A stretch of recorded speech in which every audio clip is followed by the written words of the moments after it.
AI से नौकरियों का भविष्य, खतरे और अवसर दोनों की सौगात। आर्टिफिशियल इंटेलिजेंस का तेजी से बढ़ता प्रभाव तकनीक की दुनिया में नई क्रांति ला रहा है। जहां एक ओर एआई को लेकर रोमांच है, वहीं दूसरी ओर ये चिंता भी बढ़ रही है कि इससे लाखों लोग अपनी नौकरियां खो सकते हैं।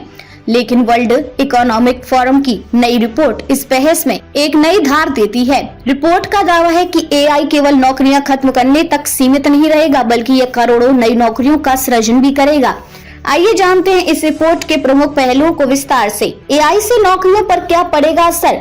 वर्ल्ड इकोनॉमिक फोरम ने हाल ही में फ्यूचर ऑफ जॉब्स रिपोर्ट जारी की, जिसमें यह बताया गया कि कैसे एआई और ऑटोमेशन का प्रभाव नौकरी के बाजार पर पड़ेगा। 40% कंपनियां करेंगी छटनी। रिपोर्ट के अनुसार 40% कंपनियों ने संकेत दिया है कि वे एआई के कारण कर्मचारियों की संख्या कम करने की योजना बना रही हैं।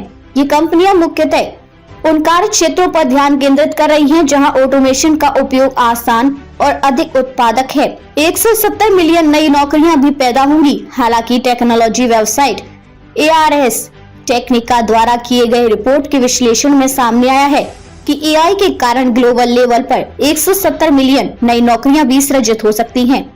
इसके साथ ही 92 मिलियन नौकरियां समाप्त होने का अनुमान है। इसका मतलब है कि 2030 तक 78 मिलियन नौकरियों की शुद्ध बढ़ोतरी हो सकती है। कि नौकरियों पर पड़ेगा असर। घटती नौकरियां, कुछ क्षेत्रों में नौकरियों में तेजी से कमी देखी जाएगी। रिपोर्ट में जिन पदों को सबसे अधिक प्रभावित बताया गया है उनमें शामिल है डाक सेवा क्लर्क, एग्जीक्यूटिव सेक्रेटरी, पेरोल कर्मचारी, ग्राफिक डिजाइनर, लीगल सेक्रेटरी। कारण ये सभी क्षेत्र ऐसे हैं जहां जनरेटिव एआई और ऑटोमेशन के बढ़ते उपयोग से काम का अधिकांश हिस्सा मशीनों द्वारा किया जा सकेगा। बढ़ती नौकरियां, वहीं कुछ नई नौकरियां बड़े स्तर पर उभरेंगी जिनमें एआई और बड़े डेटा विशेषज्ञ, साइबर सिक्योरिटी एक्सपर्ट और तकनीकी साक्षरता से जुड़े कौशल प्रमुख होंगे। एआई कैसे बनेगा? रोजगार के अवसर, एआई से जुड़े नए कौशलों की मांग। रिपोर्ट के अनुसार 2/3 नियोक्ता ऐसे प्रतिभाशाली कर्मचारियों को नियुक्त करने की योजना बना रहा है जिनके पास एआई से जुड़े स्पेशल स्किल्स होंगे। इसमें AI systems designing, data analysis और मशीन लर्निंग से जुड़े कौशल शामिल है। मौजूदा कर्मचारियों का पुनः प्रशिक्षण सर्वेक्षण में पाया गया कि 77% कंपनियां अपने कर्मचारियों को एआई सिस्टम के साथ काम करने के लिए प्रशिक्षण कार्यक्रम शुरू करेंगी। इसका उद्देश्य इंसानों और मशीनों के बीच सामंजस्य को बढ़ावा देना है। एआई मशीन सहयोग। रिपोर्ट यह भी बताती है कि एआई का उपयोग इंसानों के साथ सहयोग को एक नए स्तर पर ले जाएगा। इसका मतलब है कि जहां एआई डेटा प्रोसेसिंग जैसे कार्य करेगा, वहीं क्रिएटिविटी और रणनीतिक निर्णयों के लिए इंसानों की भूमिका बनी रहेगी। दुनिया के लिए क्या है संदेश? दावोस में चर्चा का केंद्र होगा एआई।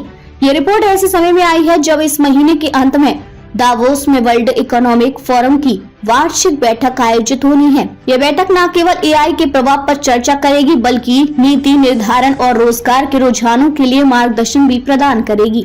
शिक्षा और कौशल विकास पर जोर। विशेषज्ञों का मानना है कि एआई के युग में सबसे अधिक जोर तकनीकी शिक्षा और कौशल विकास पर होना चाहिए। यदि युवाओं को एआई और ऑटोमेशन से जुड़े क्षेत्रों में प्रशिक्षित किया जाए तो उन्हें रोजगार के बेहतर अवसर मिल सकते हैं। एआई जहां एक और नौकरियों को खत्म करेगा, वहीं दूसरी ओर वह नए अवसरों का भी सृजन करेगा। यह तकनीकी क्रांति हमें एक नई दिशा में ले जा रही है, लेकिन इसके लिए जरूरी है कि हम बदलाव के लिए तैयार रहें। स्किल डेवलपमेंट, पुनः प्रशिक्षण और एआई तकनीक को समझने का प्रयास ही आने वाले समय में रोजगार बाजार में हमारी सफलता सुनिश्चित करेगा। क्या आप इस बदलाव के लिए तैयार हैं?